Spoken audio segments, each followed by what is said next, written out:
By the time Isolde Vane reached the gates of Morninghold, dusk had already drowned the last color from the sky. The fortress rose from the cliff like something carved from the remains of a cathedral and a grave. Black towers pierced a low red moon. Iron saints without faces watched from alcoves of stone. No torch burned along the battlements. The castle needed no fire. It seemed lit from within by memory alone. Isolde stood in the cold courtyard with blood drying beneath her glove. She had wrapped her hand 3 times since sunset. Each bandage had turned dark within the hour. No physician in the southern valleys had cured the wound. No priest had named the sickness. It had begun the night her father was buried, when the old solicitor opened the lacquered box left under the will and found, beneath deeds and seals, a single strip of vellum, marked with a wax sigil older than the kingdom itself. "Bring the girl to Morninghold," the letter had said. "If the wound opens, there is no other house that can answer for her blood. No other house, no other answer." Now, beneath the gaze of creatures who had not breathed in centuries, Isolde felt less like a daughter obeying her father's final wish, and more like an offering left at an altar no god had blessed. The gate groaned shut behind her. Before her, at the head of the long obsidian court, a throne had been placed beneath the open sky. He sat there without moving. King Valerian Darks. She had heard his name only in warning, always lowered to a whisper, as if language itself feared to touch him. Lord of the Northern Covens, old as war ballads, older perhaps than certain sins. They said he had ended dynasties by standing still and letting men confess in front of him. They said he had not taken a queen, not truly, in 200 years. He wore black so deep it devoured the moonlight. Silver touched the high collar at his throat and the signet upon his hand. His face was terrible in the way winter lakes were terrible, beautiful, depthless, and mercilessly calm. Nothing in him looked hungry. That, more than fangs or rumor, unsettled her. Stillness was his cruelty. Around him stood the coven elders in ash-gray silk, their eyes bright as cut stones. A herald took the sealed letter from Isolde's escort and read it aloud in a voice stripped of all pity. "Isolde Vane, only surviving issue of Alaric Vane and Mara of the old line, comes under dying petition and blood appeal." A murmur passed through the court. Old line. Isolde did not know what it meant. Valerian's gaze lifted to her hand, where blood had begun seeping through linen once more. "Approach," he said. He did not speak loudly. He did not need to. Isolde crossed the courtyard alone.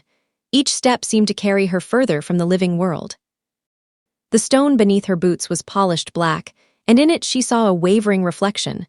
Pale face, travel cloak, loosened hair, a girl too tired to hide her fear. She stopped at the foot of the throne. The king's gaze held her for a moment that felt both clinical and intimate, as if he were reading not her face but the ache behind it. "What happened to your hand?" he asked. "A cut," she said. "Do not lie in my court." His tone never sharpened. The rebuke landed all the same. "It came after my father's burial," she answered quietly. "It does not close. At times the blood stops, then returns. There are dreams with it, voices, names I do not know." One of the elders hissed. Valerian rose. The motion was simple, but the entire court seemed to tighten with it. He descended the shallow steps of the throne dais and stopped an arm's length away. Up close, he appeared less unreal and more dangerous. The beauty of him was not soft enough to be kind. His eyes, a dark old gold, rested upon the bandage as if it offended him. "Uncover it," Isolde bade. The linen peeled away wet. Across her palm lay not a cut but a thin vertical wound, clean as a knife mark, opening and closing with her pulse. Around it, beneath the skin, something faintly luminous moved like buried script. The court went silent. Valerian's expression changed by less than a breath. Yet she felt the shift as surely as if the air had broken. "Who else has seen this?" he asked. "Physicians, my father's solicitor." "2 servants. Are they alive?" The question chilled her more than the wind. "Yes, for now," murmured one of the elders. Isolde looked from face to face and understood, for the first time, how grave her father's letter had truly been. She lifted her chin, though her voice remained low. "My lord king, I did not come here to threaten your secrets. I came because I am dying." The words seemed to linger in the open court. Valerian's gaze rose to her face. If there was compassion in him, it wore too many veils to be seen. "Then you came to the wrong house." The sentence entered her like winter steel. A rustle went through the assembly, not of shock but approval. Isolde felt the last warmth leave her fingers. "My king," the herald began. Valerian did not look away from her. "The laws of the High Coven are older than grief and stricter than mercy. No sovereign of this throne may bind, shelter, or turn a mortal whose blood opens under waking memory. Such blood does not join a house, it consumes one." She did not understand half of what he said. She only understood refusal. He had rejected her, in front of all of them. In front of the moon and the dead saints and her father's final hope. Her wounded hand trembled once. She closed her fingers to hide it. "Please," she said, and hated the fragility of the word. "If there is a remedy, there is none I may give. May, not can." He stepped back, already becoming distant again, a monarch retreating behind law like stone behind snow. "Take her from the court." Two pale attendants moved toward her, then the wound in her palm tore wider. Blood struck the black floor in 3 bright drops. The obsidian shuddered. A sound rose through the courtyard, not from any throat but from the stone itself, as though something deep beneath Mourninghold had remembered how to speak. The blood spread across the polished surface in branching lines of red fire. The script beneath Isolde's skin flared once, terribly bright. Every elder recoiled. Valerian went utterly still. The crimson lines on the floor curved, joined, and shaped themselves into letters none of the living South could read. Yet when Isolde looked down, she knew them. Not with reason, with dread. A name moved through her like a bell struck underwater. Iradith. She whispered it before she could stop herself. The king's face lost its perfect composure. For the first time, something naked crossed it. Shock, yes, but beneath that, something darker. Recognition, old fear, older grief. He crossed the distance between them in less than a breath and caught her bleeding wrist before she could fall. The touch was gloved, controlled, necessary. It burned like a vow. "Seal the gates," Valerian said, and the entire court seemed to flinch at the violence hidden inside his calm. "No one leaves Mourninghold." He looked down at the blood script glowing between them. Then at the girl he had just condemned. And when he spoke again, his voice had altered into something lower and far more dangerous. "That," said the vampire king, staring at the name in her blood, "is not the name of a mortal girl." The king who rejected Isolde recognizes the true name written in her blood and orders the castle sealed. Isolde woke in a room of velvet shadows and winter roses. For a long while she did not move. She lay beneath a coverlet stitched with tarnished silver thread and listened to the hush of Mourninghold around her. No bird call, no hearth, no common house sounds of life. Only the distant toll of water somewhere behind stone, and once, faintly, the dragging sigh of a corridor door. Her hand had been bound again. This time the bandage was black silk. She sat up too quickly, and pain washed through her in a pale, hollow wave. On the bedside table stood a silver basin stained pink, a cup untouched, and 3 candles whose flames did not flicker. Heavy curtains enclosed the bed like mourning drapery. The room itself had the severe beauty of a chapel made private. High windows, carved saints whose eyes had been smoothed away, shelves of forgotten books, a mirror covered with linen. She remembered the courtyard, the judgment, the blood on stone, and the king's hand around her wrist. Isolde slid from the bed and crossed to the window. Beyond the glass, the night had deepened. The castle gardens sloped away in black terraces, yews and statues and white gravel paths glowing under the moon. Far below, waves shattered themselves against the cliffs. She should have been frightened enough to weep. Instead, she felt strangely emptied, as if terror had passed through her during the night and left behind only a colder form of attention. The door opened behind her. Valerian entered alone. He wore the same dark clothing, though the silver at his throat was gone. Without the cord around him, he seemed not gentler but more exact, like a blade removed from ceremony and returned to purpose. Isolde turned to face him. "My lord, you may sit," he said. She remained standing. His gaze rested on her a moment, then shifted to the bandage at her hand. "How much do you remember?" "Everything after the gate," she replied. "Very little before my father's funeral. The last week's feel disordered. That will worsen." He said it plainly, not cruelly, which made it harder to bear. "What is happening to me?" Valerian did not answer at once. He crossed to the small table and poured dark liquid from a glass decanter into a cup, not wine. "Something medicinal, bitter with clove and iron. You will drink this." "What is it?" "A poor substitute for what your body now seeks." Isolde did not take the cup. "I asked what is happening to me." He set the cup down untouched. The silence between them lengthened. She felt, absurdly, that she had committed some breach by insisting. Yet if she did not speak now, she feared she would become a patient object in her own ruin. "You refused me before your court," she said.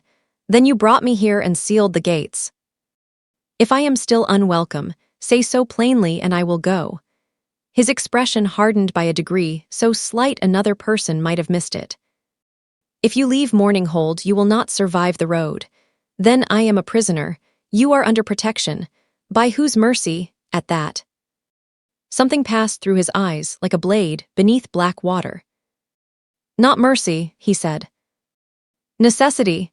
The answer should have angered her, but it touched instead a quiet grief she had carried since childhood, the knowledge of being kept or dismissed according to usefulness. First by a father who loved her best through provisions and precautions. Then by a world that grew attentive only when she began to bleed. She lowered her gaze before the sorrow could show in her face. Valerian noticed. She knew he did, because his voice lost a little of its iron. "The name written in your blood," he said, "belongs to one who died 3 centuries ago." Isolde looked up. "She was called Iradith of the Vale. She kept the old registers before my line wore crowns. There are names buried deeper than family names, true names, blood names, the signatures by which memory travels. Most perish with the body. A few," he paused. "Do not," the room seemed to thin around her. "You mean I am her descendant. I mean your blood remembers her." It was worse. The dreams returned to her then. A woman in a white grave veil crossing a hall of candles, hands staining parchment red. A voice whispering through locked teeth, "Do not let him kneel to law again." Isolde touched the edge of the table to steady herself. "And the wound? Blood memory has awakened too quickly. It is tearing through the body that carries it. Can it be stopped?" His silence answered first. "Then, perhaps." "By what?" Valerian looked toward the shrouded mirror, as if some older version of himself stood behind its linen and he disliked the counsel it gave. "There is a bond forbidden under Coven law. Because it is evil." "No," he said, and the word fell with quiet finality. "Because it is costly." He came nearer then, only enough to set the cup into her good hand. His gloved fingers never touched her skin. Yet she became acutely aware of the restraint inside that distance, of how carefully he measured every inch between them. "If I bind your blood to mine," he said, "the wound may close. The memory may settle, but the law does not forbid it to protect me." She understood before he finished. "It forbids it to protect me." A long pause. "Yes." She drank because her hand had begun to shake. The medicine was bitter enough to sting her eyes. When she lowered the cup, Valerian had moved toward the shelves. From among the books he drew a narrow case and opened it. Inside lay a miniature portrait darkened by age. He did not offer it. Isolde stepped closer anyway. The woman in the portrait had her mouth. Not the same face, not the same eyes, but the line of the lips composed as if keeping back both tenderness and fear was unmistakable. "Iradith," Isolde whispered. Valerian closed the case. "She died because of a choice I made in obedience to law." The words were measured, but beneath them she heard what no court had been permitted to hear in centuries. Remorse preserved so long it had become architecture. He turned toward the door. "You will remain in these chambers until I decide how to proceed. Do not wander. If any elder comes to you without my summons, send them away. Will they obey me? They will obey my wrath." The answer should not have comforted her. Somehow it did. He reached the threshold, then stopped without looking back. When the blood script appeared, he said, you spoke the name aloud. No one taught you? No. Then someone in your line concealed more than ancestry. He opened the door. My lord, Isolde said. He paused. If the law nearly killed her, she asked softly, why do you still obey it? For the first time since entering, he seemed old. Not frail, never that, but burdened by centuries too disciplined to collapse. Because, he said, I know precisely what my love is capable of destroying. Then he left her alone with the covered mirror, the bitter taste on her tongue. And the terrible knowledge that the only thing standing between her and death might be a forbidden bond the king feared more than her grave. At midnight, she dreamed of a woman writing in blood across a wedding veil. And waking, she found a second name burning faintly beneath her skin. Valerian admits the forbidden bond might save Isolde, but he fears it because love once destroyed Iradith. On the third night, the chamber door was left unbarred. Isolde did not at first notice. She had spent the hour before dusk seated near the window with an unopened book upon her lap, listening to the castle breathe around her. Mourninghold had moods. Sometimes it stood as still as a tomb. Sometimes corridors whispered with the passage of servants, whose feet she never heard until they were gone again. Once, in the gray interval between sleeping and waking, she thought she heard music from somewhere deep below, a single cello note drawn so slowly it became grief. The black silk on her hand had bled through again. Not much, enough. When the door yielded beneath her fingers, she stood very still. It might have been a test, it might have been carelessness. Or it might have been what it felt like, permission too proud to call itself kindness. She took a lamp from the table and stepped into the corridor. The hall beyond was paneled in dark oak, its walls lined with portraits turned half to shadow. Some frames held kings. Some held ladies with throats too pale to belong to the living. Many had their plaques removed. The air smelled faintly of wax, salt, and old paper. Wind moved somewhere through the stone, and with it came the sea. Isolde had not gone 20 paces before she felt it again, that strange pressure at the edge of her mind, like a second pulse beneath thought. The castle stirred around her, as if aware of her blood. A name almost formed and vanished. She followed the scent of paper. The library opened behind a pair of carved doors left slightly ajar. It was vast enough to humble a church. Galleries stacked 3 stories high, iron ladders, narrow bridges crossing the dimness, lamps hung like small moons above tables of black walnut. At the far end, windows rose from floor to ceiling and looked out over the cliffs, where foam flashed white under the night. Valerian stood at one of the central tables, sleeves unfastened at the wrist, a spread of ancient ledgers open before him. He looked up before she spoke. You disobey easily for someone so quiet, he said. I found the door open. And that seemed invitation enough. No, she said. But I was tired of waiting to die in velvet. If the answer offended him, it did so honestly. A flicker passed through his gaze that might have been approval. Come here, he said. She set down the lamp and approached. The ledgers were written in several hands and several alphabets. Some pages had been repaired with pale vellum. Others bore stains too old to name. In the center of the table lay a sheet covered in copied symbols. Among them, Isolde recognized the shape her blood had made in the courtyard.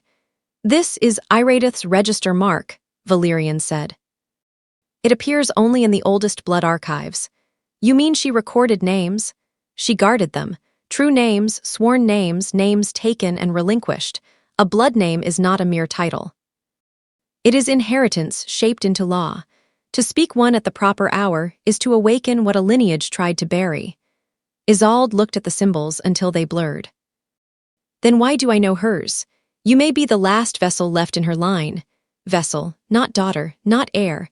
The word opened a little cold inside her. Valerian noticed again. She had begun to learn that almost nothing escaped him.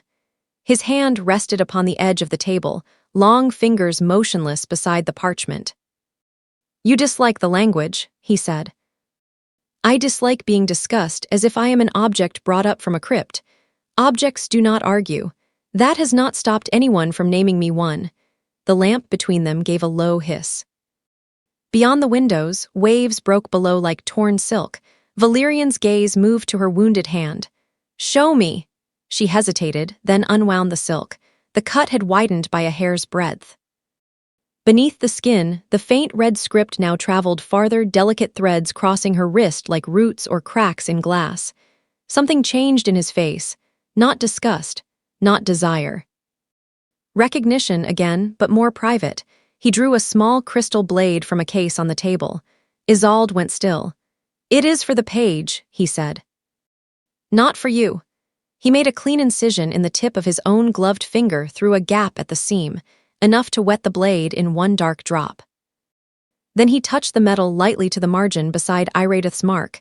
The ink on the page trembled. He looked at Isolde. "Place your hand here," she obeyed. The moment her skin hovered over the parchment, the blood in her wound answered. A bead fell, not onto the table, but directly onto the ancient symbol as if drawn. The page flared silver-red. A vision struck her with such violence she gasped.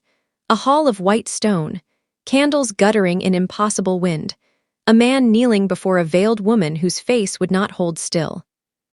Her hands were bloody to the wrists. His head was bowed in agony she could feel like heat. Around them stood elders in dark robes, pronouncing something in a dead language.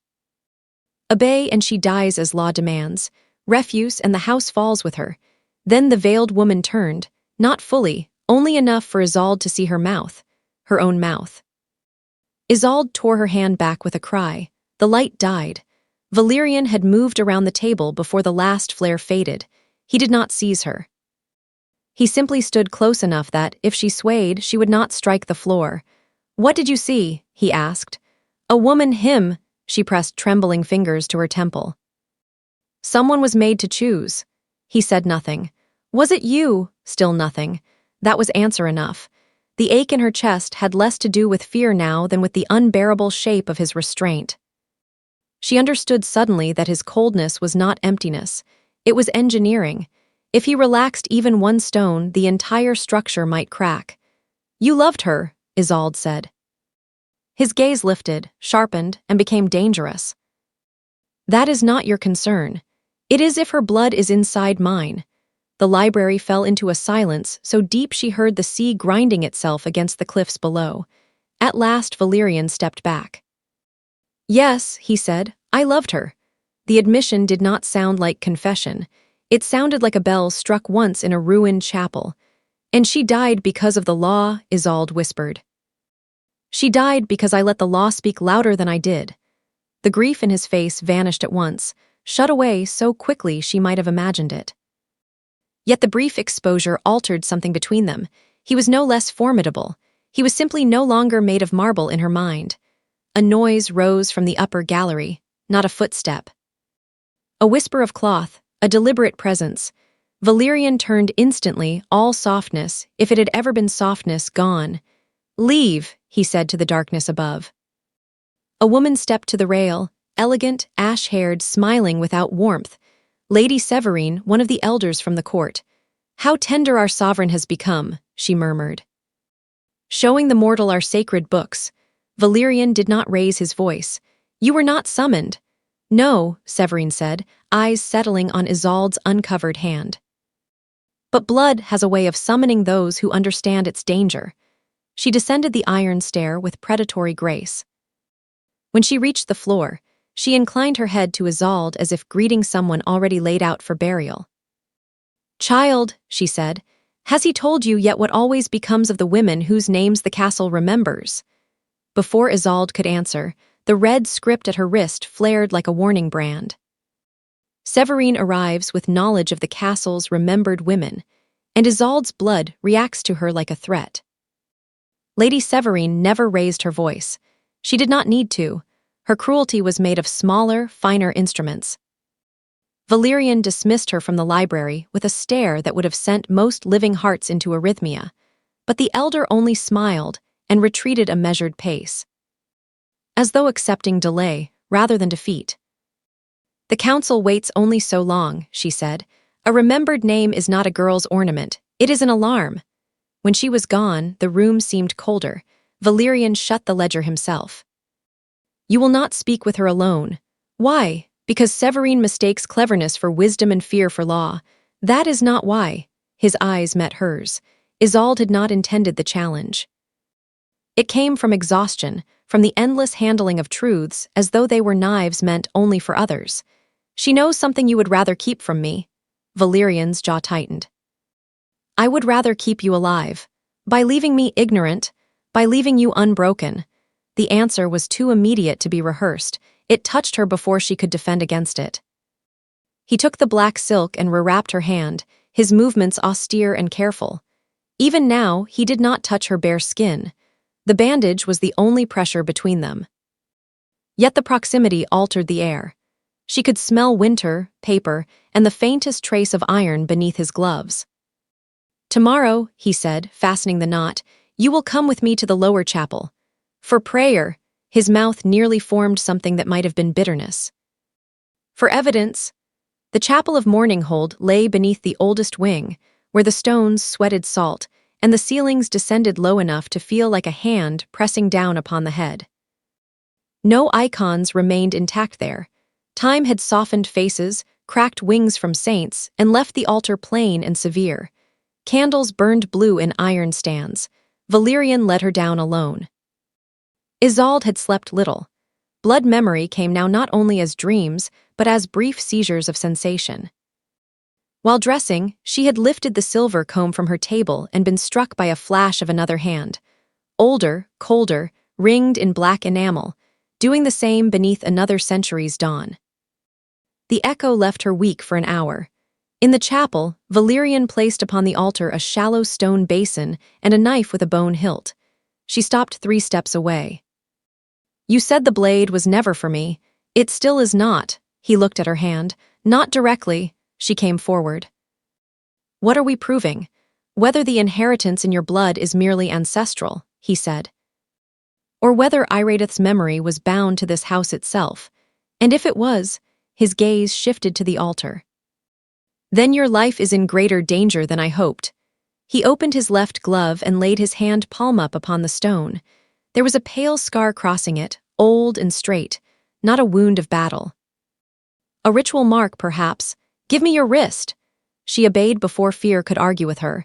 His fingers encircled her sleeve, never skin, and guided her hand above the basin.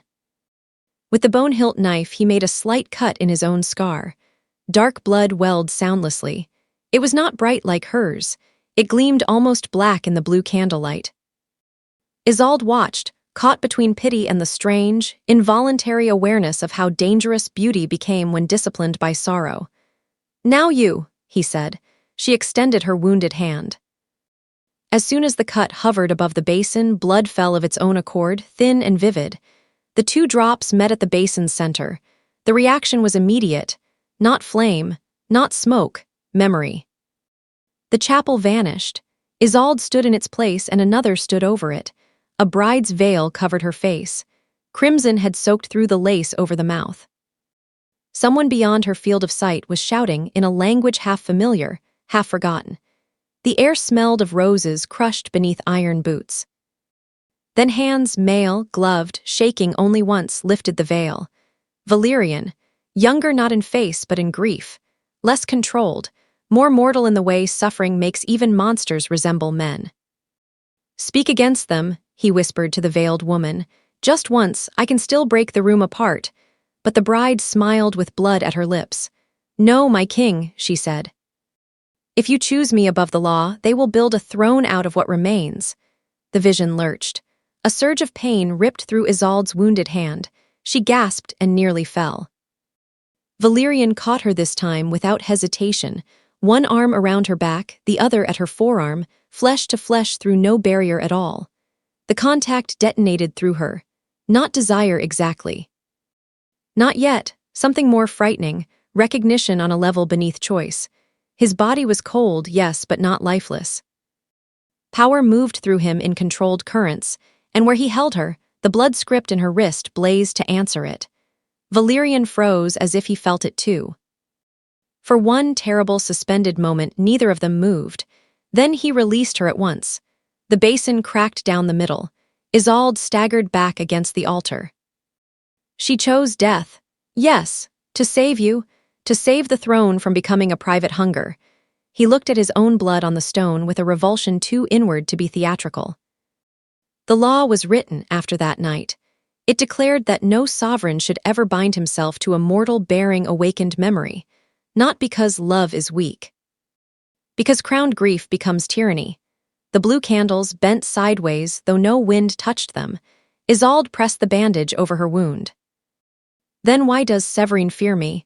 Because the law is not merely prohibition, he said. It is also concealment. Iradith died carrying records the elders never recovered. A faint scrape sounded at the chapel door. Valerian turned, too late.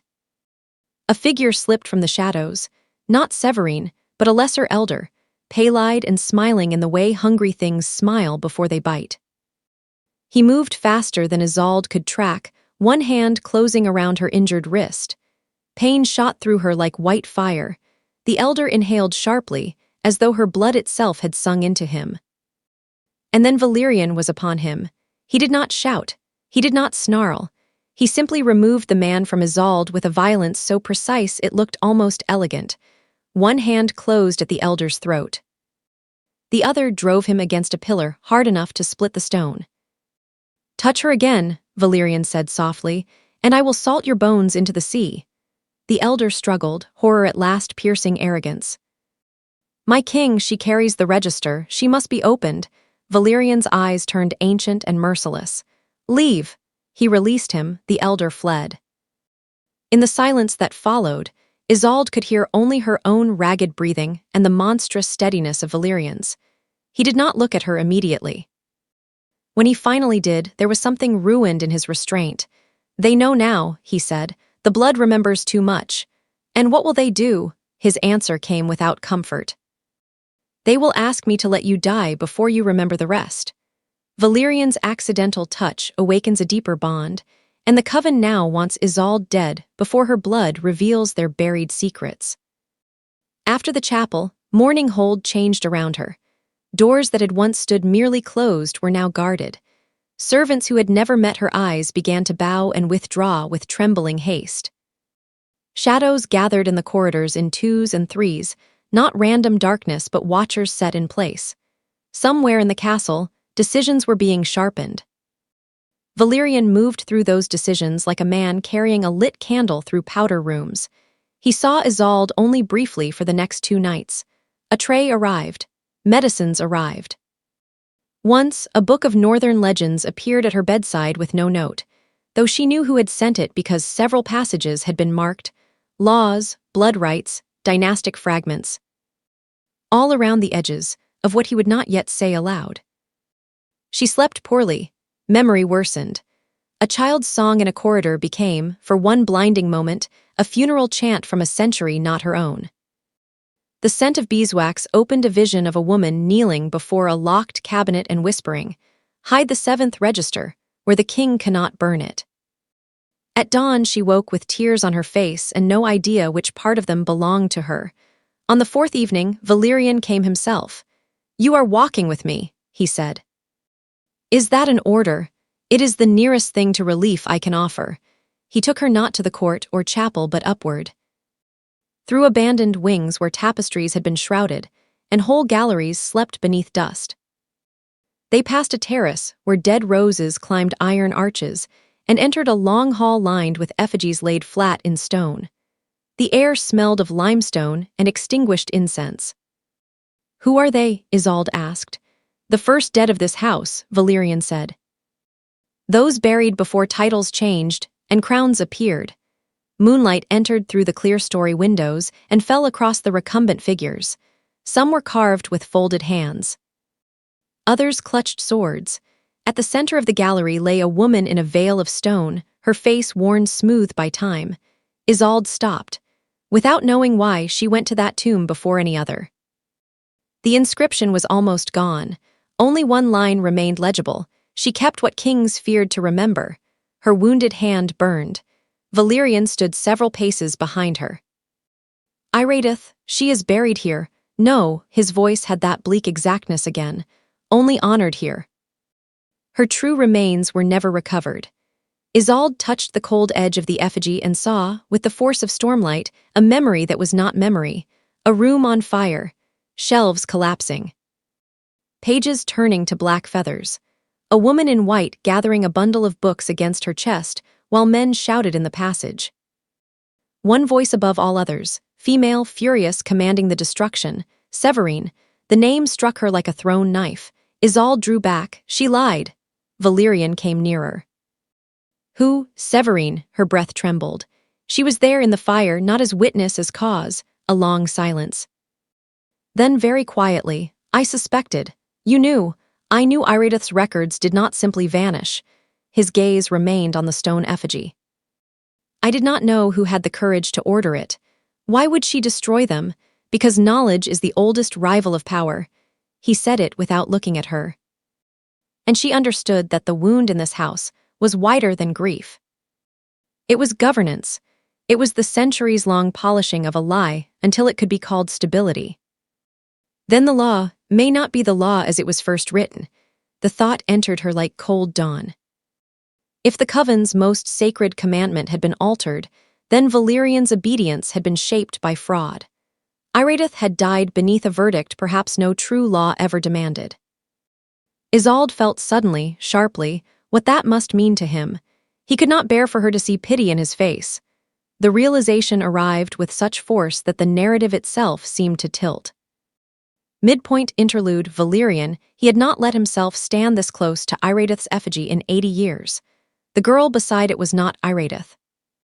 He knew that with the savage clarity of a man who had watched one beloved body grow cold and refused every resemblance afterward. Isolde's voice was different. Her fear was quieter. Her innocence had no martyr's steel in it. And still, when she turned half toward the moon, the old register line seemed to pass beneath skin again, as if time had not ended but curved back to punish precision. He had rejected her at the gate because law had once taught him what his love could cost a kingdom. He had sealed the castle because her true name taught him what his obedience had cost the dead. The most dangerous thing in Mourninghold was not her blood.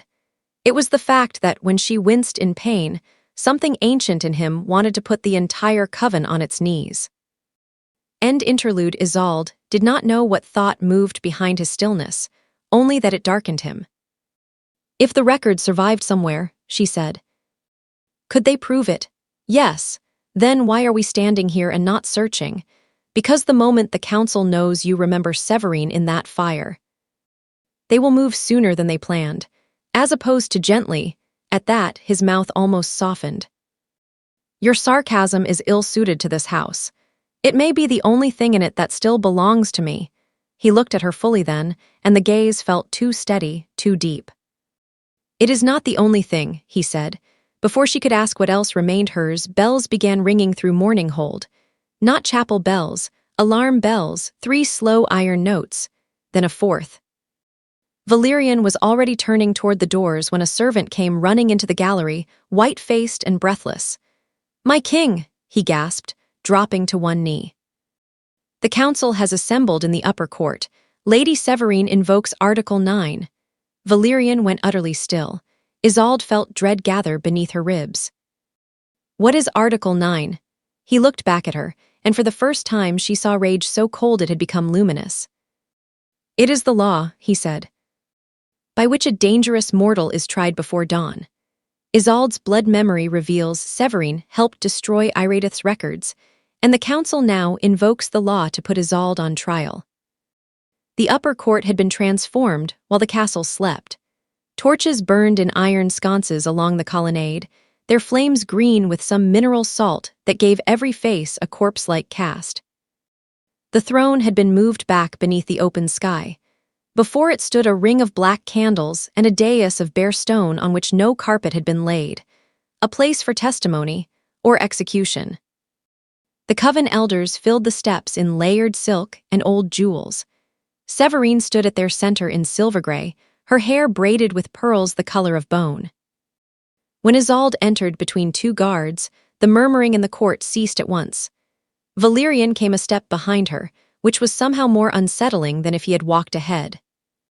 It made the entire court watch not only her but the distance between them. She had dressed simply, black wool, high collar, hair unadorned.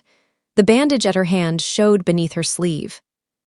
Severine's gaze dropped to it and smiled. "Isolde Vane," she said, "you stand under Article 9, by which any mortal bearing awakened blood and unlawful memory may be examined for threat to throne, house, and covenant. I did not ask for any of it," Isolde said. "No contagion ever does." Valerian sat the throne with visible reluctance, though even reluctance became authority in him. "Proceed," he said. There was a blade hidden inside the word. Severine lifted a scroll. The girl arrived under false identity. Her blood spoke a prohibited name. She has already induced instability in sacred chambers, triggered ancestral visions, and become the object of sovereign interference. A rustle moved through the court at that phrase. Sovereign interference. Isolde did not look at Valerian. She did not need to. The accusation hung between them like an unsheathed thing. "Do you deny that you brought her into seclusion?" Severine asked him. "I do not account to you for the protection of my house, and yet you account to the law." The elder turned back to Isolde. "Child, tell us what name lives in your blood." Isolde's mouth went dry. "Iratith?" Several elders recoiled. Others bowed their heads as if before profanity. Severine paced slowly around the dais. "And what have you seen?" Valerian spoke. "She will answer only what I permit. This is not tenderness, my king, it is obstruction." His gaze struck her like drawn steel. "Test me further." For a breath, even Severine reconsidered. Then ambition prevailed. "Very well, let the blood answer." A servant brought forth a shallow dish of polished obsidian. Isolde recognized the ritual shape from the chapel and felt nausea climb her throat. She did not resist when they set it before her. Resistance would only be called proof. "Open the wound," Severine said. Isolde looked to Valerian. He had become very still. "Do not force her," he said. Severine did not remove her eyes from Isolde. "If the girl refuses, refusal will be entered as guilt." There it was, the old machinery, the one Iratith had stepped beneath, the one Valerian had obeyed once already. Isolde understood then that if she made him fight too soon, she might doom them both. Her strength, as it always had been, lay not in defiance but endurance. She loosened the silk herself. The wound opened, blood struck the dish. At first nothing happened. Then the obsidian clouded and the court's reflected faces dissolved into another scene. Fire, shelves burning. A woman in white trying to carry ledgers through smoke. Severine's younger face turning in the doorway, beautiful and furious. "Leave the registers," that younger Severine said. "The king's grief has already made one law, it shall not make another." Iratith answered, blood on her mouth. "It is not for him, it is for the girl who comes after." The court erupted. Severine's composure shattered only for a moment, but in that moment the centuries peeled from her. "Blood memory is theater," she snapped. "Not evidence." Valerian rose. "No," he said. "It is inheritance." Silence fell like a dropped curtain. He descended the dais one measured step at a time. No one in the court breathed loudly enough to be heard. When he reached the ring of candles, he looked not at Isolde but at Severine. "You told this house Iratith burned with all record lost. I preserved stability. You preserved your revision. You preserved nothing," she returned, sudden venom breaking through elegance. "You sat in your mourning and let others build order from your weakness." The words struck harder because some part of them had once been believed. Isolde saw it in the flicker across Valerian's face.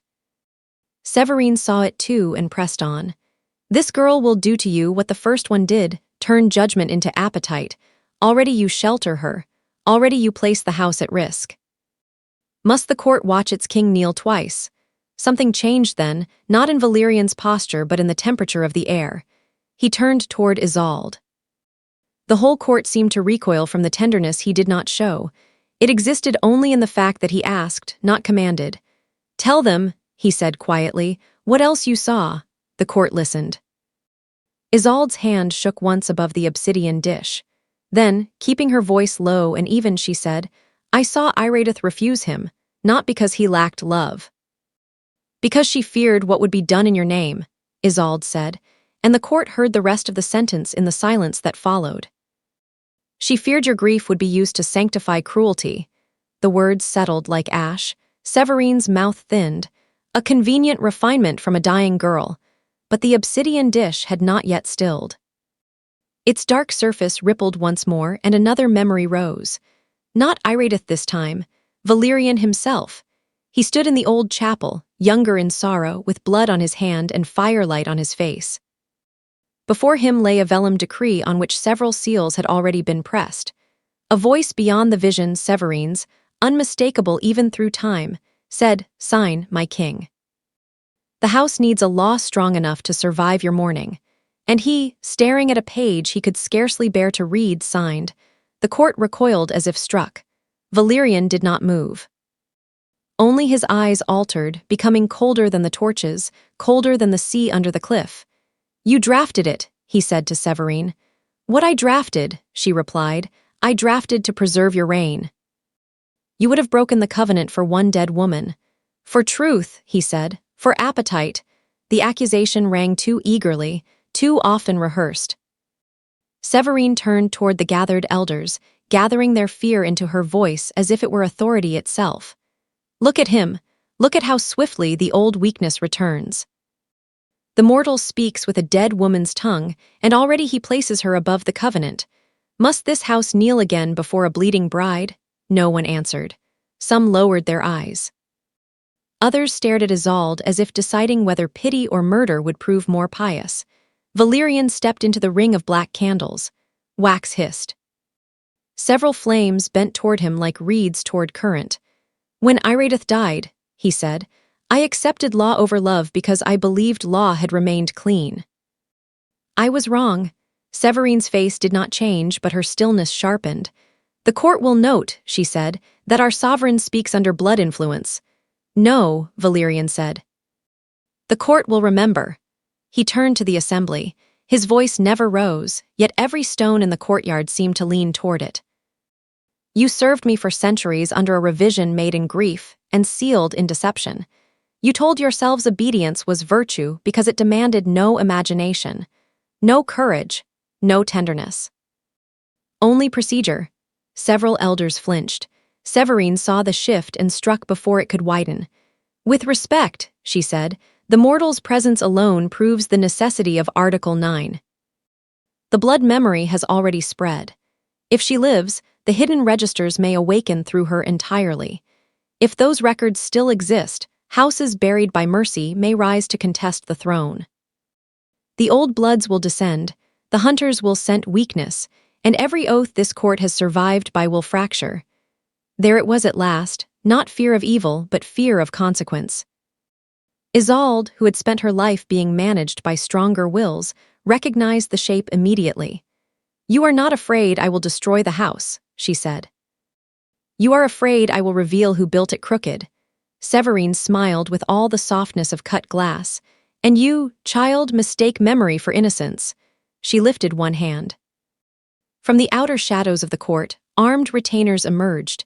Not servants, not ceremonial guards, but pale men and women in mourning steel, the private blades of elder houses. Valerian's gaze hardened. "You came prepared." "I came governed," Severine answered. The courtyard broke. Everything happened at once. 2 retainers rushed the dais. Another moved toward Isolde with silver hooks meant. She understood with sick clarity, not to kill but to restrain. The elders scattered back like disturbed crows.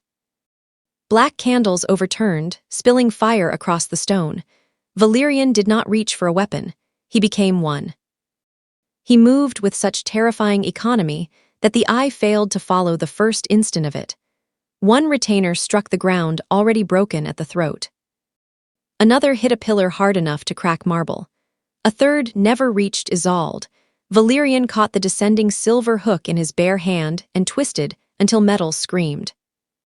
But the assault had never depended on blades alone. Severine spoke a phrase in the old tongue. The blood in Isolde's wounded hand answered. Pain lanced through her wrist, up her arm, behind her eyes. She dropped to one knee, choking on a cry as the red script beneath her skin flared almost white. The courtyard blurred. Voices stretched thin. Valerian turned at the sound of her pain. That was what Severine wanted. In the half-second of his divided attention, she crossed the distance between them with supernatural speed and drove a narrow black blade into his side. The court gasped as one body. Valerian looked down, not in shock but in disgust. Severine leaned close enough for only him, and perhaps Isolde, to hear. "You should have let the girl die at the gate." Then he took the blade from his own body and broke it in two. Severine stepped back. For the first time in the night, uncertainty entered her face. Valerian's blood darkened his coat, but the wound seemed only to deepen him, like rain deepening carved stone. "You mistake restraint," he said softly, "for frailty." He turned from her. Not away in surrender, toward Isolde. That choice alone shook the court more than violence had. He came to her, knelt once before all of them, and took her bleeding hand without glove, without intermediary, without pretense. The contact tore a sound from the stones. Blood memory surged through her, not wild now, but ordered by him, steadied by the impossible calm in his grip. She saw not only fragments but sequence. Iridith hiding ledgers in the crypt chapel wall, Severine altering the decree, Valerian signing under false counsel, and beneath all of it, an older covenant line, omitted from the revision. No sovereign may bind a mortal unwillingly. But should remembrance awaken in mutual consent, the bond shall be sacred above office and sealed against the council. Valerian felt it too. She saw the recognition strike through him. Severine understood one heartbeat later. "Stop them," she cried, too late. Valerian rose, still holding Isolde's hand, and faced the court with blood between their palms and truth between their breaths. "Article 9, he said, "is void." The words were not shouted. They did not need to be. The courtyard seemed to bow around them. Severine's beauty finally cracked into fury. "Then choose, my king, the crown or the girl." Valerian did not release Isolde. "I already chose once," he said. "I will not repeat the error."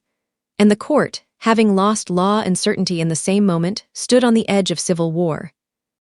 The original covenant is revealed. A willing sacred bond outranks the council, and Valerian publicly chooses Isolde. They fled through the West Passage before the elders could decide whether to kneel or kill. Morninghold no longer felt like a sealed fortress, but a wounded beast turning upon itself. Bells rang from tower to tower, doors slammed. Somewhere below, voices were already dividing into factions, those still loyal to Severine's order, those too afraid to move, and those who had waited centuries for the law to crack. Valerian led Isolde through a corridor lined with arrow slits where moonlight fell in pale bars across the floor. His side was bleeding. "You're hurt," she said. "It will close." "It is not closing." He said nothing to that, which frightened her more than blood. At the end of the passage stood a narrow chamber with only one window and a stone table beneath it.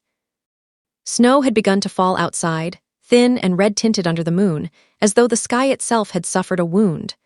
Valerian shut the iron door and turned the key. Only then did he sway. Isolde was beside him before she thought better of it. "Sit," he obeyed with visible irritation, which almost reassured her. He braced one hand against the table while she opened his coat. The broken blade had left a deep black-edged wound beneath the ribs. Not silver, then. Something older, something made for kings. "What did she use?" "Council iron," he said through clenched restraint. "Forged for punishment. It delays healing." Isolde tore linen from the inner hem of her own sleeve. Her hands shook, though not enough to fail. "And you still walked. I have walked through worse." "I know," she said, and then wished she had not spoken like someone who knew anything intimate about him. But he looked at her with a strange, unreadable softness. "Do you?" She met his eyes. "Enough!" The word hung between them. She bound the wound as tightly as she could. His body was cold beneath her hands, but not inert. It felt like something contained at terrible cost. Once, as she pressed the linen into place, his breath caught almost soundlessly. She lifted her hand at once. "I'm sorry. For the pain." "Yes." "No," he said, eyes on her face. "You are not." The answer should have offended her. Instead, it left her oddly unsteady, because he had spoken not in rebuke but in recognition. She did not pity him. She simply could not bear to add to what he had already endured. The bells outside changed pattern. Valerian went still, listening. "They've closed the inner stairs," he said. "Severine means to force a declaration before dawn." "From whom?" "From every house." Once made, such declarations are difficult to survive. She sank back against the wall opposite him. The blood script in her wrist had quieted since he took her hand in the court, as if some wild current had found a bank at last. "You knew," she said, "in the courtyard. You knew before I did. That the original covenant survived somewhere in the blood memory, I hoped." His gaze lowered to their hands, now separate. "That it would awaken through me as well, I did not expect." "Why not?" He was silent so long she thought he would not answer. "At last, because I had taught myself that certain forms of grace would never be offered twice." The room was too small for such honesty. It made the air feel breakable. Isolde turned toward the narrow window. Snow traced the glass in fleeting red threads. "I am not irateth." "No," the answer came at once. Something in her chest tightened anyway. Perhaps he heard it because his next words were slower. "You are not her," he said. "That is why I am afraid." She looked back. Valerian had removed the ruined glove from one hand. The old ritual scar crossed his palm. Fresh blood had dried in its line from where he had taken hers before the court. "With Iratith," he said, "I knew too late what the law had taken from me. With you, I know too early what I may become if I allow myself hope." The confession entered her with dangerous gentleness. She had wanted him less remote. She had not known closeness could be this perilous. Outside the locked chamber, footsteps sounded in the corridor. They both heard them, not hurried, deliberate. A voice came through the iron door, male, uncert. "My king." "House Marrow asks sanctuary in your name." Another voice, farther away. "House Oral declares for the council." Then, almost at once, steel rang on steel somewhere below. The castle had split. Valerian rose despite the wound. "It begins." He crossed the chamber, stopped an arm's length from Isolde, and for one suspended moment simply looked at her, as if committing not her features, but her existence to memory before violence resumed its claim. "If I send you away through the crypt road," he said, "you may still leave Mourninghold before the hunt closes. And die on the road, if I bind you fully now. Severine will call it usurpation by bloodcraft. Every uncertain house will turn. Then they turn." His gaze sharpened. "You do not understand." "No," she said quietly. "You do, enough for both of us." "That is the problem." Something almost like pain crossed his face. She stepped closer before she could lose courage. "I have been protected all my life by partial truths," she said. "By fathers who arranged, by lawyers who withheld, by nobles who called fear prudence. I am tired of being saved by silence." His breath slowed. "Isolde!" It was the first time he had spoken her name as if it belonged in his mouth. She felt the sound of it all the way to the wound in her hand. "I do not ask you to make me a queen," she whispered, "or a martyr. Only do not dismiss me from my own fate." For a terrible instant he said nothing. Then he lifted his ungloved hand, not to seize, not to command, only to rest two cold fingers beneath her chin. The touch was so restrained it might have been a benediction. "You should have come to me in another century," he said. "No," she answered, with a steadiness that surprised them both. "This one is the one that bled." His eyes closed once, briefly, as if against impact. When they opened again, the distance between them had changed. This time he did not step away. He bent toward her slowly enough that she could have refused. She did not. The first kiss was not hungry, it was worse. It was reverent and ruined, a vow spoken by mouths that knew too well the cost of speaking. Cold at first, then aching with withheld feeling. His hand never left her chin. Hers never rose above the wound at his side. When they parted, the room felt irrevocably altered. The bells below ceased. In the silence after them, a scream rose from the lower stair. Valerian turned toward the door, every line of him sharpening back into war. "They've found the crypt passage," he said. And in the same breath, The blood script on Isolde's wrist flared with one command from the buried memory of Iradith. To the wall. The 7th register is in the wall. Their first kiss breaks the last restraint between them, and Iradith's memory reveals the hidden location of the lost register. The crypt road ran beneath the oldest chapel stones, through passages so narrow the air itself seemed buried. Valerian carried the lamp. Isolde carried the memory. It came in pulses now, more coherent under the strange quiet that had settled over her blood since the kiss, as if some internal door had finally opened not into chaos, but into direction. She knew where to turn before any corner appeared. She knew which stair would split, and which arch concealed a sealed niche behind plaster centuries older than the current throne. Behind them, Mourninghold fought. The sounds reached the crypt only as dull iron shocks through stone. Once or twice, they heard the crack of shouted commands, once the unmistakable collapse of something heavy. The civil fracture above had become open conflict. Valerian moved with increasing stiffness. The council iron still worked in him. "You should have remained in the chamber," Isolde said as they descended the last stair. "And let you walk into Severine's oldest lies alone. You say that as though I could." He gave her the briefest glance. "I have watched you do harder things." The words warmed and grieved her at once. At the crypt chapel wall, the memory struck fully. Isolde crossed to a panel of plain limestone between two faceless saints. There was no visible seam, yet when she laid her wounded hand against it, the stone answered with a low inner tremor.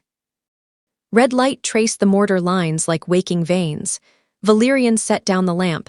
"Stand back," he said. "No, the memory wants me here." He looked at the wall, then at her hand. "That sentence alone would once have made me carry you from the room. Would it now?" His mouth altered by a fraction. "Do not test what little discipline remains to me." Before she could reply, the stone split, not widely. Just enough to release a breath of old dust and rose decay, as though a sealed chamber of dead ceremonies had exhaled at last. Inside lay a narrow casket of black wood bound in silver wire. Isolde reached for it, but Valerian caught her wrist, not hard, only instantly. "Wait!" His gaze had turned toward the stair behind them, footsteps, several. He drew her aside into the shadow of a pillar as the chapel door opened above. Severine descended with 4 retainers and 2 elders behind her, all carrying lamps hooded in red glass. "So," she said, voice carrying lightly through the crypt, "the dead girl did leave us a dowry." Valerian stepped from shadow first, placing himself between Isolde and the stair. "Leave," he said. Severine looked almost regretful. "If you had remained only tragic, my king, I might have loved you better. You mistake admiration of ruin for love. Do I?" Her eyes shifted past him to Isolde. "She does not." Isolde felt the cruelty in that, but also the truth Severine wanted to distort, that what existed now between her and Valerian was no longer speculative. It had weight. It had risk. It had already begun to alter choices. Severine lifted one hand, the retainers spread, Valerian's voice lowered. "Open the casket." Isolde stared. Now. She ran to the wall niche as the first retainer lunged. What followed unfolded in fractured flashes. Steel against stone. Valerian moving with lethal economy despite the poisoned wound. One elder speaking a covenant phrase that made the chapel candles erupt blue. A retainer striking the pillar so hard dust rained from the ceiling. Severine not joining the fight at all, only watching Isolde with terrible attention. The silver wire around the casket cut Isolde's fingers as she tore it free. The lid resisted, then opened. Inside lay no jewels, no weapon, no crown. A book, small enough to hold in 2 hands, bound in dark skin, clasped with a seal already cracked. The moment Isolde touched it, blood memory broke over her like tide. Iradith writing by candlelight, Iradith hiding the register. Iradith, pale and dying, pressing her own blood into the closing lines of the true covenant, so that remembrance could one day bypass forged law. And one last instruction, left not to a king but to the woman who would come after. He will choose wrongly if only he chooses. Make him choose with you. Isolde looked up. Severine had crossed the chapel amid the struggle and now stood only a few paces away. "Give it to me," the elder said. "No, child, you do not know what kings become when blood and rule are joined." "Neither do you," Isolde answered. "You only know what fear tells you." Severine's expression sharpened. "I know what happens when a house is bent around one woman's suffering." "And I know," Isolde said, voice trembling but unbroken. "What happens when every woman is sacrificed to avoid it?" For the first time, Severine lost language. It lasted only a heartbeat. Then she struck, not with blade but with law. She spoke a command in the old covenant tongue, and the crypt itself seemed to seize around Isolde. Her limbs locked. The register nearly fell from her hands. Valerian heard the change in her breath and turned too late. Severine reached her. Cold fingers closed over Isolde's wounded hand, pressing directly into the blood script. Agony exploded through her. The register dropped open, its pages whipped in an unseen wind. "Read it," Severine hissed into her face.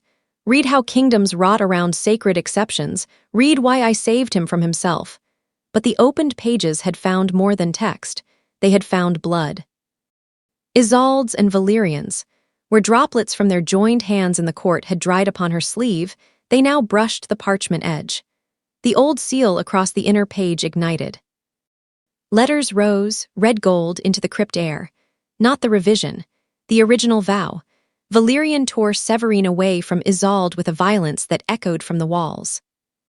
She staggered back, startled at last into something like age. The words hung above them, burning for every witness to see.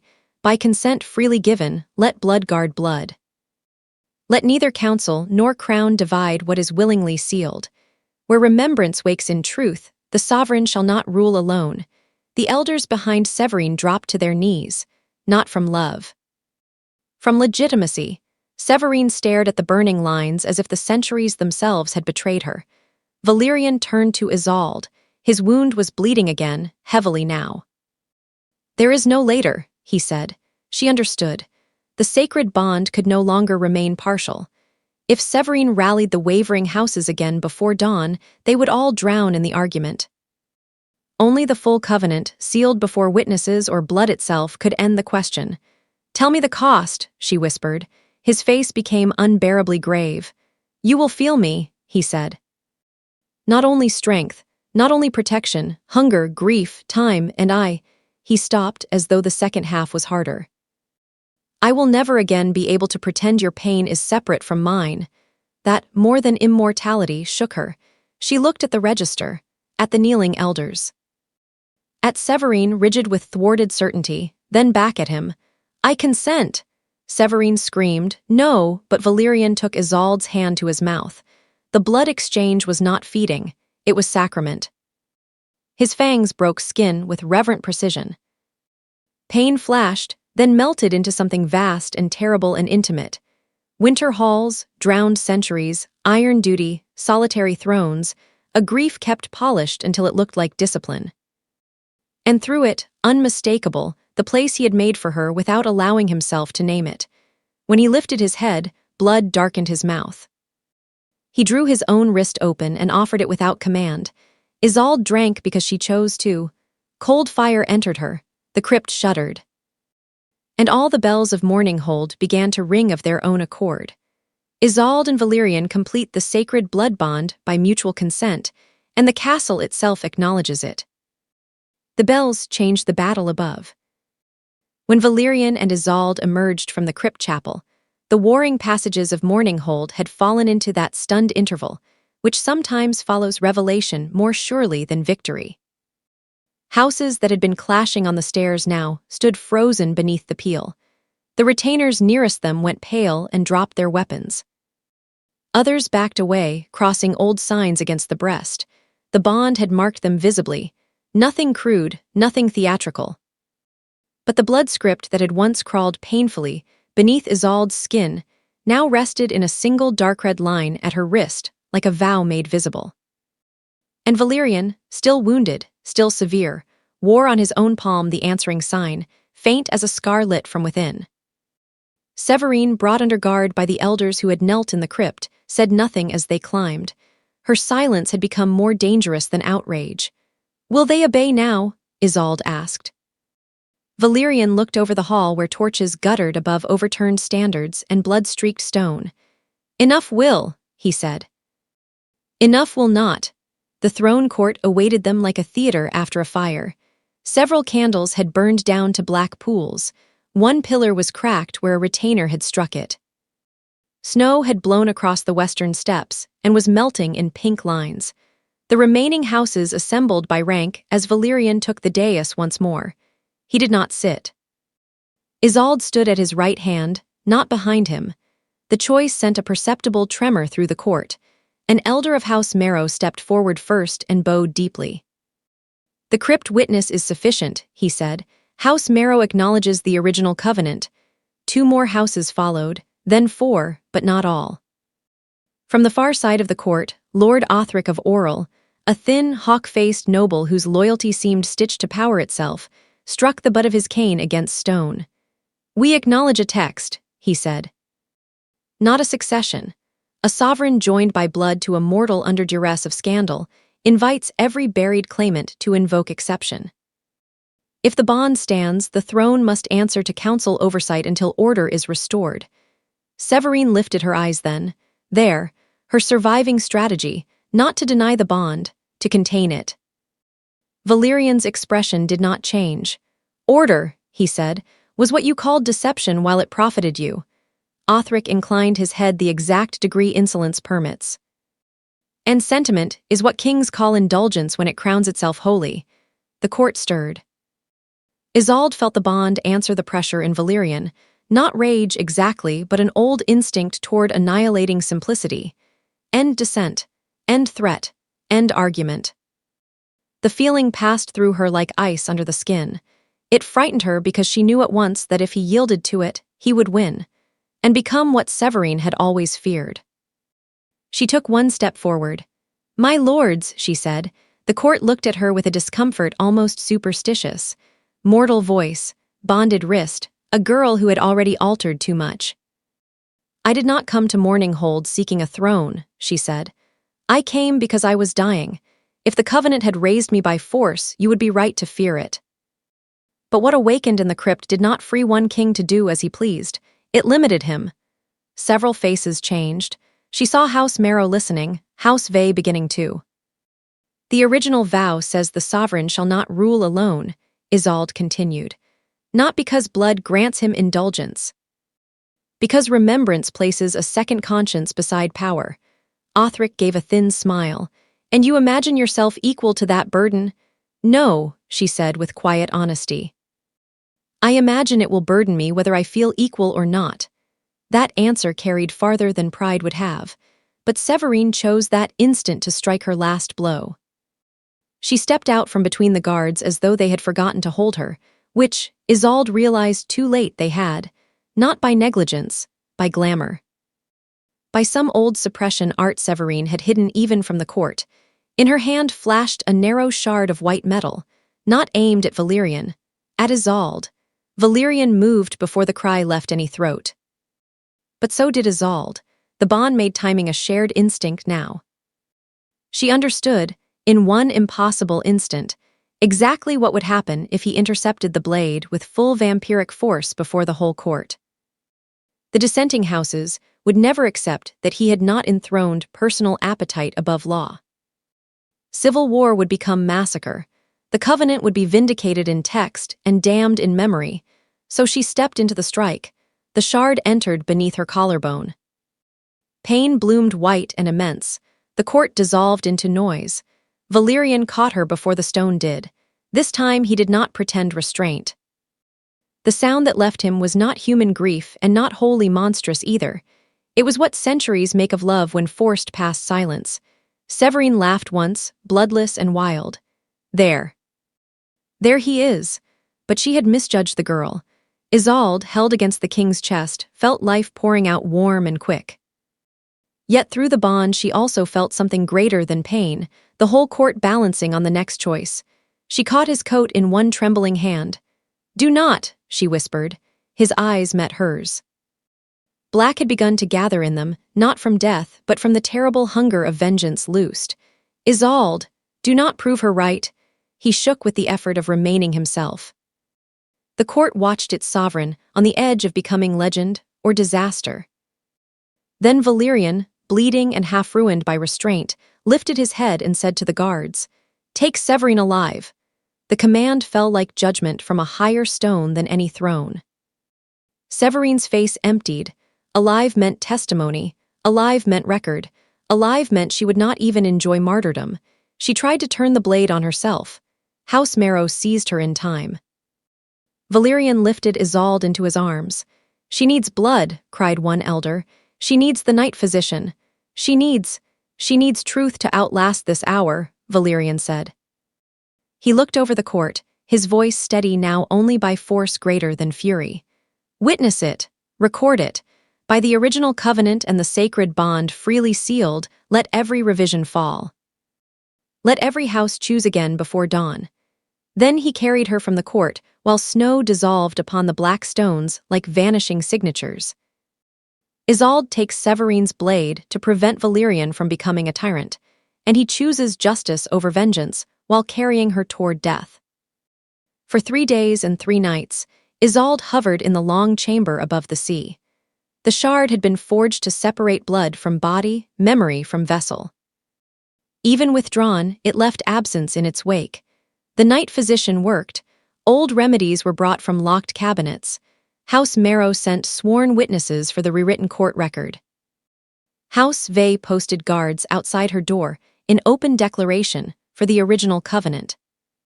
Somewhere below, the council chambers were broken open and the buried archives taken into inventory under armed watch. None of it mattered to Isolde in the dark intervals. There were only fragments.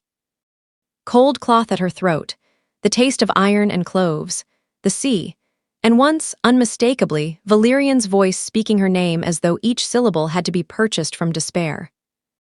On the 4th night she woke fully. The curtains were half drawn. Stormlight moved behind them. A single lamp burned near the bed. Valerian sat beside the window, motionless, as if he had not changed posture since the world began. He looked thinner somehow, though that was impossible. Not physically diminished, concentrated. Like a blade after fire. "You are alive," Isolde said. He turned. For a moment he did not answer, and she realized with a small shock that his stillness was not composure, but exhaustion held upright by will alone. "So are you," he said. She tried to sit. He was beside her at once, one hand behind her shoulders. He moved carefully but not distantly. Whatever line had once separated touch from confession no longer held. "The court?" she asked. "Reordered, Severine, in chains, infuriated by literacy." A faint laugh escaped her before pain caught it. The sound altered his face in a way more intimate than a caress. "You should not make me laugh," she said. "You should not make a habit of dying to educate my counsel." His tone was dry, but under it lay a wound too recent to cover. The room quieted around them. At length Isolde looked at her wrist. The red line remained, no longer feverish, simply present. "What am I now?" Valerian's gaze followed hers. "Not turned," he said. "Not mortal in the old, unguarded way either. The bond altered the course of the wound. You will live longer than you should have." How much longer I cannot yet say. Years, yes. Centuries, his silence admitted possibility. Isolde absorbed that with less terror than she might once have felt. Perhaps because time, after all this, no longer sounded like abundance. It sounded like responsibility. "And you?" she asked. "I remain what I was." "No," she said quietly. "You do not." He looked away then, toward the storm at the window. The bond made concealment difficult in intimate things. She could feel the truth in him even before he spoke. Grief changed, not removed, authority rearranged around witness, loneliness no longer absolute. "There is something else," he said. She waited. The register contained Iradith's last annotation to the throne record. His voice roughened almost invisibly. She wrote that if remembrance ever returned through her line, the sovereign must not chain that life to the castle by guilt, gratitude, or mourning. Understanding came slowly. "She meant me. She meant the woman after her, whoever she was. And what does the annotation require? His jaw tightened. That I let you choose whether to remain. The words cut more deeply than Severine's blade had. For a moment, Isolde said nothing. She looked around the chamber. Roses gone dry in silver bowls, black drapery, sea light, the chair he had clearly not left, the cup untouched on the table where he had forgotten to drink. This room had become the site of her survival. It had also become, without permission, intimate with him. "You think I would stay because I pity you," she said at last. "No, because I feel bound by debt. No, then why look like a man pronouncing sentence?" His voice lowered. "Because if you leave, I must survive it. And if you remain, I must deserve it." The answer undid her more gently than any grand declaration could have done. She reached for his hand. He let her take it. No gloves now, no ritual necessity. Simply skin to skin, cool and steady and careful. "I am not Iradith," she said again. His fingers closed around hers. "No, and you are not the man who signed her death without looking up." Something moved in his face then, pain, gratitude, disbelief, all too controlled to separate. Outside, thunder walked across the sea. Isolde drew a slow breath. "Then hear my choice while I am wholly myself.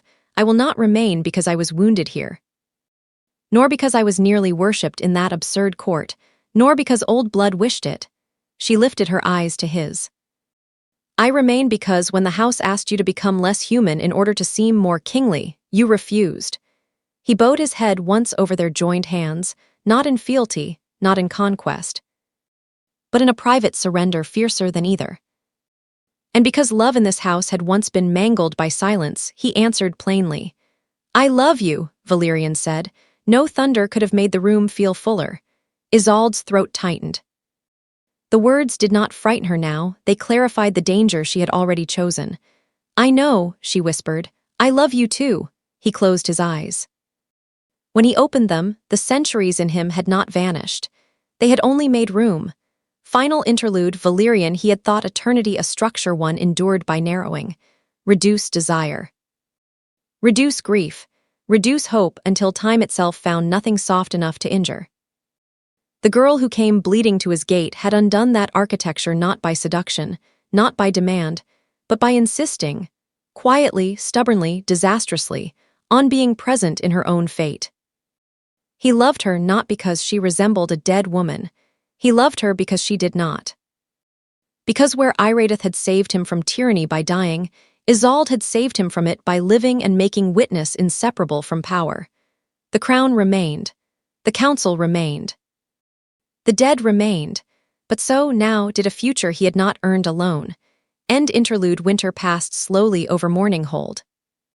Severine stood formal judgment, and more terrible to her than death, lived to hear every revision read aloud, and every forged clause struck from the covenant record. Article 9 was entered into the archives not as sacred law, but as a corruption born of grief and ambition. Houses that had profited by it bent the knee again under witness. In spring, the black gardens put out white roses. Isolde did not become queen in any pageant of gold. No crown touched her hair. She chose instead the old office Iradith had once held in another form, keeper of living names, witness to oath, counterweight to power.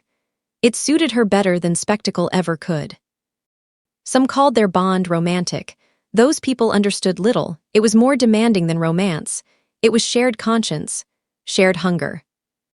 Shared sleeplessness when the sea was violent and the dead seemed near. Shared silence, too, which in time ceased to be emptiness and became rest. They did not escape tragedy. Morninghold remained a place built of memory and cliff-edge weather. The past still entered rooms uninvited. Valerian still woke sometimes with Iradith's death like iron in his mouth. Isolde still felt, on certain red moons, the echo of that first wound. But the house no longer fed upon concealment. And when visitors came to the Black Gate in later years, they were told not only of the ancient king within, but of the woman beside him, who had bled truth into law and taught a throne to endure being watched. In the oldest register, under the restored covenant, a final annotation was added in a newer hand. Not a decree, not a warning, only a name freely kept. Isolde Vane dark she remained. Cliffhanger/emotional revelation. Final revelation. Isolde chooses to remain freely, not as victim or ornament, but as witness beside the king she loves.